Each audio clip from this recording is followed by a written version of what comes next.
after namin mag-devotion ay samahan nyo kami ng asawa ko dahil mamimili kami sa palengke. At shoutout pala kay Ninang Glenda, nakita namin siya kanina. So ito guys ang niluto ko for today's ulam. Ang favorite ng asawa ko, ang sinigang. Super asim yan, kaya namang sakto. Sinunod ko nang lutuin ang sopas dahil super dami din talagang nagluluto. Grabe ang mga Pilipino, no? Pag umulan, matik sopas. So ayan, super creamy at super yummy. Tapos after ko magluto, nakita ko ang asawa ko na may kinukuskus. Yun pala ang aming electric fan na talagang grabe naman kasi ang alikabok. So ayan guys, nilinis niya na yan at kinabit.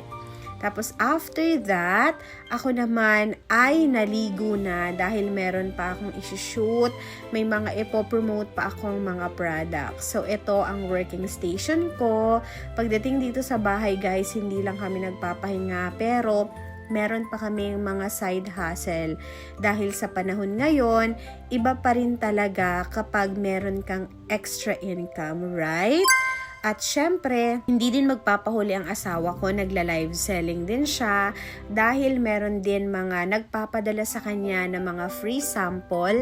Ayan, so yan guys, lahat ng yan ay free sample lang na pinadala sa kanya. Kaya naman, kahit nasa bahay kami ay talagang super dami pa rin talaga namin ginagawa para makapag-ipon. Ayun lang guys, thank you for watching, bye!